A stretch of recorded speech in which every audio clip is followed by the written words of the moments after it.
자, 계속해서 과학인사이드 이어갑니다. 과학 스토리텔러 웹진 인저리타임 조성현 대표와 함께합니다. 대표님 안녕하세요. 예, 안녕하세요. 자, 이 시간에는 가장 유명하고 그만큼 흥미롭지만 정작 제대로 이해하는 사람은 찾아보기 힘들죠. 현대과학의 아이콘, 상대성 이론의 기초를 함께 닦아봅니다. 상대론 오디세이. 지난 시간까지는 오리엔테이션에 가까웠고요. 이제부터 본격적인 항해가 시작됩니다. 오늘의 주제는 빛과 헤르메스의 달리기 경주라는 흥미로운 제목인데, 여기서 헤르메스는 그리스 신에 등장하는 신들의 전령 아닙니까? 근데 뭐 엄청 빠른 전령이다 보니까 엄청 빨랐다는 얘기겠죠.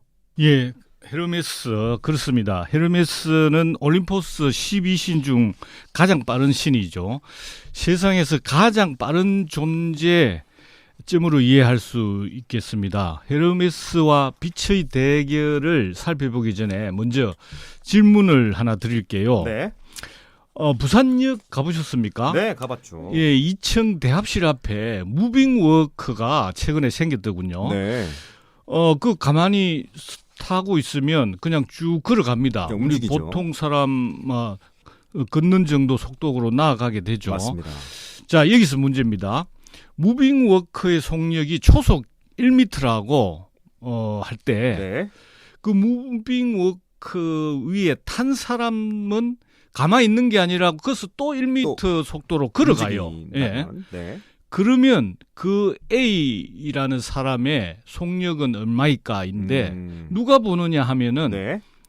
무빙워크 옆에 보도로 그냥 보통 걸어갈 수 있는 또 길이 있어요. 그냥 길이 있죠. 예, 그 사람이 걸어가다가 이 사람 오는 걸 보고 딱 멈춰서서 옆으로 오른쪽으로 겠는지를 딱 해보니까 네. 슉 가는 거죠. 왜냐하면 무빙워크도 좀 속력이 있는데다 그 사람 걸어가까지 하니까 네. 그 속력이 얼마일까요? 그러니까 무빙워크를 타지 않고 옆에 서 있는 사람이 무빙워크를 탄 사람을 보면 초속 2m지 않을까요? 1 더하기 1이니까요. 맞습니다. 네. 이게 바로 속도 합산 정리인데 속도 더하면 되죠. 그렇죠. 예. 그런데 만약에 네. 이제 B가 이제 서 있는 사람. 서 있는 사람이 네. 보니까 얼핏 보니까 아는 사람 같아. 네. 이 사람도 초속 2m로 달려갔어. 달려가서 그 사람 옆 얼굴을 보면 그 사람은 그러면 아까 그 A 탄 사람 속력이 얼마로 보일까요? 그러니까 둘 다 2로 걸어가면 똑같은 속력이니까 눈길을 서로 주고받을 수 있을 만큼 그렇죠. 같은 속력으로 달려가겠죠. 그렇죠. 네. 그러면 그 사람이 보는 2m로 뛰어간 사람이 오른쪽에 탄 사람의 속도는 얼마나 보이냐는 거죠. 0이죠. 네. 그러니까 가만히 있는 것처럼 보인다는 거는 속력이 0이죠. 네. 이게 정답 맞습니다. 우리가 참 너무 상식적인 같은데 이게 이제 상대성 이론 중에 지금 현재 빛과 함께 달리면은 빛은 어떻게 보일까? 이 아인슈타인의 혁명적 천재를 낳은 상상이 이 요거와 비슷하면서도 아니기 때문에 이 예를 든 겁니다. 자, 이거는 일상생활에서 흔히 일어나는 일이죠. 여기까지 이제 또 기본이고 그다음 본론으로 들어가면은 우리의 그 혁명적 천재 아인슈타인이 낳은 상상이 우리가 지난 시간에도 말했고 지난 시간에도 언급했지만 빛과 함께 달리면 빛은 어떻게 보일까? 이게 이제 맞습니다. 우리가 풀어야 되는 숙제거든요. 그리고 우리가 아인슈타인이 되게 보는 겁니다. 우리가. 자, 그래서 빛의 속력은 초속 약 30만 킬로인데요. 이제 이렇게 달릴 수 있는 존재가 현실 속에 없으니 이제 신의 이름 그 헤르메스 빌려와서 함께 달려보면 어떨까 이렇게 이제 내가 문제를 한번 내봅니다. 어떻게 될까요? 자, 무빙워크 달리기와 마찬가지 아닐까라는 생각이 듭니다. 일단은 뭐 빛과 같은 속력으로 나란히 달리면 헤르메스가 느끼는 빛의 속력은 아까 말씀드린 것처럼 제로가 되겠죠. 그렇죠. 빛이 멈춘 것처럼 보일 것 같은데, 그렇다면 헤르메스는 빛의 얼굴을 봤습니까? 어떻습니까?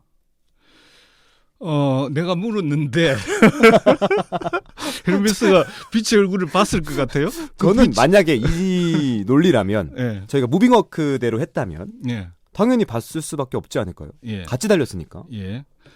자, 우리가 문제를 내면은 문제 의도 뭐 이런 얘기하죠. 만약에 네. 빛의 얼굴을 봤다면 네. 아인슈타인이 이렇게 고민 안 했겠죠, 그죠? 음. 예. 그러니까 뭔가 특별한 일이 있었던 겁니다. 그렇겠네요. 우리가 그 전에 속도 합산 정리, 무빙 워크와 도보에 걸어가는 사람과의 관계와 다른 네. 뭔가 있었던 거예요. 기상천외한. 자, 그게 얘기가 조금 복잡하지만은 네. 이제 한번 관심 있게 들어주세요. 네. 속력 합산 정리가 빛에도 들어맞았다면 네. 결론이지만은 특수 상대성 이론은 탄생하지 않았고 탄생할 필요도 없었습니다. 왜냐하면 이게 속도 합산 정리가 당시 절대 법칙으로 통했던 고전 물리학에 파생된 하나의 작은 정리인데 네. 그러면은 고전 물리학이 문제가 없기 때문에 그냥 그게 연결돼서 특수 상대성 이론 필요 없이 고전 물리학으로도 다 문제가 해결됐을 거예요. 근데 그게 빛에는 그런 속도 합산 정리가 적용되지 않았기 때문에 이 원인이 뭘까 하고 아인슈타인이 이제 고민이 시작됐고 당시 물리학이 이 문제를 시원하게 풀어주지 못한 거죠. 네. 그래서 우선에 이제 빛과 헤르메스의 달리기 경주 결과가 아인슈타인이 느낀 당혹함을 여기 상징하고 포함하고 있습니다. 네. 내포하고 있어요. 그래서 한번 다시 물어볼게요. 만약에 헤르메스가 네. 이겼을까요? 아니면 빛을 이겼을까요? 누가 이겼을까요? 자, 다시 한번 생각해 보면 헤르메스가 빠르다곤 하지만 빛보다 빠른 존재는 없다. 저도 이렇게 배우긴 했거든요. 예. 적어도 헤르메스가 이기지는 못했을 것 같다. 뭐 이 정도로 답을 드리는 게 맞을 것 같습니다. 그 정도면은 매우 훌륭합니다. 감사합니다. 1905년 이전의 사람들은 네. 그런 생각을 못했습니다.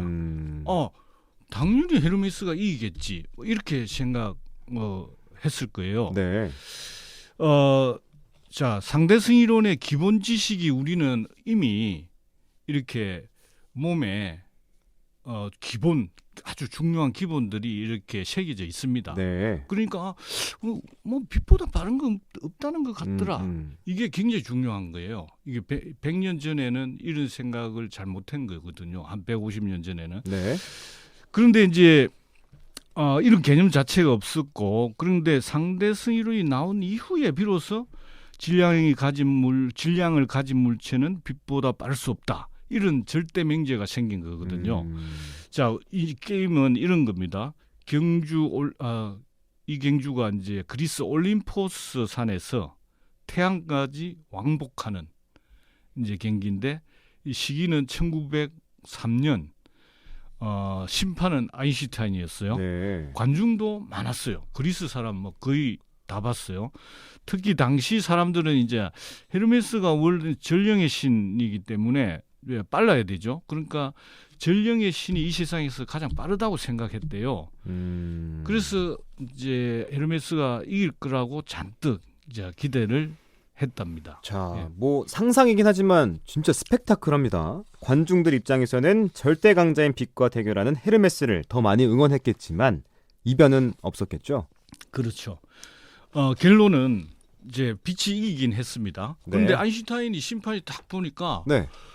거의 비슷한 거예요. 오. 예를 들면 헤르메스 속력이 이제 빛은 초속 30만 킬로인데 헤르메스는 29만 9,999 킬로 초속. 오. 그러니까 하네요. 그리고 초속 1킬로 정도 차이, 1킬로 정도 차이였어요. 그렇죠. 1킬로도 작은 건 아니지만은 빛의 속도에 비하면은 거의 비슷한 거죠. 그래서 이제 경기 끝난 후에 네. 헤르메스가 풀이 푹 죽어 있어서 등을 툭툭 두드리면서 아인슈타인이 네. 졌지만 잘했다. 젖잘싸다. 젖잘싸다. 초속 29만 9,999km 끊었어. 이게 어디야? 그렇지. 조금만 더 힘을 내면 다음에는 빛하고도 해볼 만하고 이길 수도 있겠다. 네. 이랬거든요. 위로해줬군요. 응. 그런데 헤르메스가 오히려 화를 내면서 이러는 겁니다. 왜? 화를 냈어요? 예. 위로하는 척하면 나를 속이지 마라. 속이지 말라고요? 초속 1km 차이라고 말도 안 되는 소리.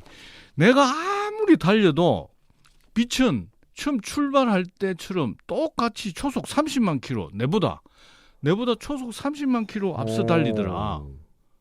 그러니까 도무지 뭐 1km 차이는 말이 안 된다. 무슨 소리야 1km야. 이렇게 화를 내는 거예요. 상대 속도가 전혀 줄어들지 않는다는 거잖아요. 그렇죠. 아무리 애를 써도 좁힐 수 없는 차이. 헤르메스 입장에서는 화가 날만도 하겠다라는 생각이 듭니다. 자, 그런데 왜 헤르메스는 이런 상황을 마주하게 된 걸까요? 아인슈타인의 설명이 궁금한데. 예, 이제 아인슈타인이 이제 이 상상을 하면서 처음에는 자기도 빛이 정지한 것처럼 보일 거라고 생각했어요. 네. 이제 무빙 워크 상황을 이제 상상한 거죠. 그게 상식적이니까. 그렇죠. 그 당시로서는 기본 수학이고 기본 물리니까. 근데 이 아인슈타인이 대학에 갔잖아요. 네. 대학에 가면 그 당시에 가장 핫한 학문이 맥스웰의 전자기학이에요. 네. 이게 전자기학이 1864년에 완성이 됐는데 거기에는 4개의 방정식이 있어요. 네. 그 방정식을 합쳐서 맥스웰 방정식이라는데 신의 방정식이다. 이런 말이 별명이 붙어 있어요. 신의 방정식. 예. 네. 물리학에는 신의 방정식이 몇 개가 있는데 첫 번째가 아인슈타인의 중력장 방정식. 네. 너무너무 간단하고 심플하면서 아주 심오한 뜻을 담고 있다. 우주 법칙을 담고 있다. 이런 뜻이거든요.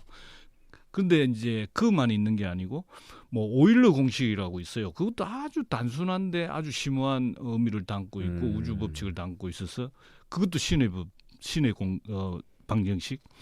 그다음에 맥스웰 방정식도 아주 아름답다고 하면서 사람들이 다 신의 방정식이라고 합니다. 네. 근데 이걸 풀어보니까 네. 이걸 공부를 했잖아요. 이제 대학에 가서. 거기에 나오는 이걸 풀면은 전자기 파가 어떻게 움직이나 하는 게 나오는데 그 수많은 해를 봐도 전자기 파는 가만히 있는 경우는 전혀 없는 거예요.